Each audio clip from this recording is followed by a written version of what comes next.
Good evening, South Staff. Here is the Oasys and how to write a referral.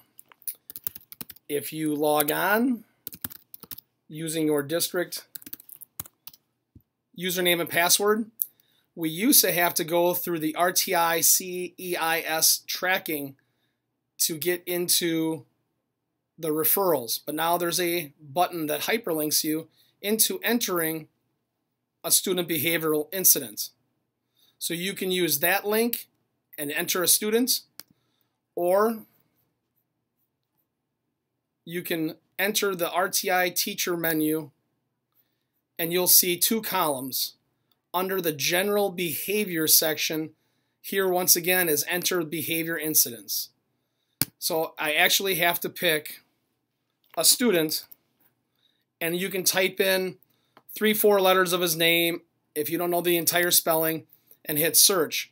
If you're having problems finding a student, the best way is the ID number. If you know the ID number of the student, you will definitely find them. So I am selecting my senior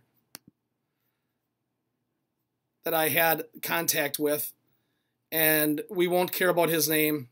We click on add to add an incident. You now see information on the top. Double check student name, ID number, grade. The date is automatically filled. Let's say you come back on a Tuesday and this happened on Monday. You can change the date of the actual event. This should be the incident date of when it happened. You can check it happened at 9 o'clock in the morning.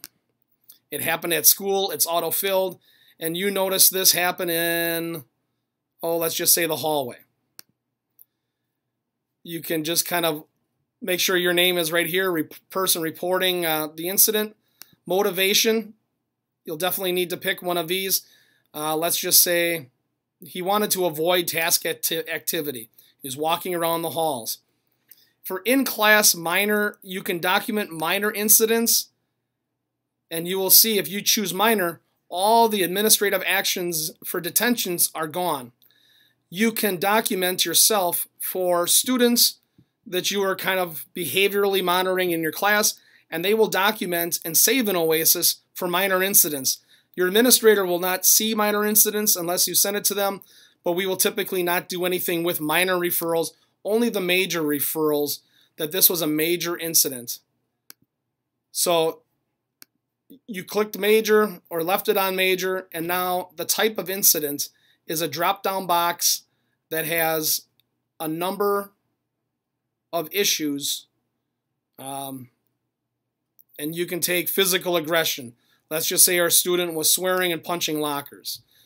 You don't know if it's a chronic classroom behavior, it's in the hallway. If it's a chronic classroom behavior, you can add a note there that you have seen this 5 or 6 times, have talked to the student. Others involved, if there's peers, if you click on peers, it'll actually ask you for who the bystander was or the accomplice. It'll help you duplicate, but that's kind of an advanced setting on this. So we can take peers off. Description of behavior. Student was disruptive in the hallway. You want to be very specific. If there's other students that are involved, never use other students' names when talking about a specific student in a referral.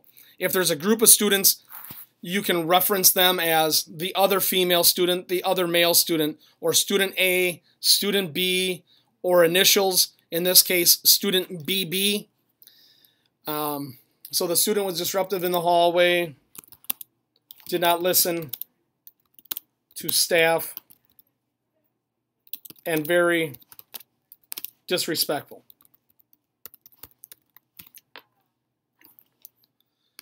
You leave the discipline comments. That's something that Stephanie Blue or myself will fill out. If it's detentions, in-school suspension, out-of-school suspension, whatever that might be. I will fill out the bottom. I will call parents. If you have contact with parents in your classroom, this is for your student. The shaded box, parent contact date. This happened on the 10th. the contact time. I couldn't get a hold of them until after school because I was tied up in my classroom, and I called them at 3:25 in the afternoon. Who was contacted? His mother. You might have given them your own time with teacher. You could give them a referral to the office, but typically with minor incidents, we'll talk to them, but there's not going to be an admin action taken like a detention. So let's say this student was seen the following day on the 11th. I finally got a hold of him at about 9:30 a.m. I also contacted the mother to explain what happened, that he was in school. He was in school suspended for the day. If it's out of school or the detentions, the assistant principal will fill out this box. If you would like further action taken, make sure you fill out the yes bubble. That means the administrator will see this on a separate report that there's a referral waiting for us to take care of. You can notify the administrator, or you can actually click notify and send it to either myself, Rick Lehman. I have alphabet A through K with students' last names, or Stephanie Blue.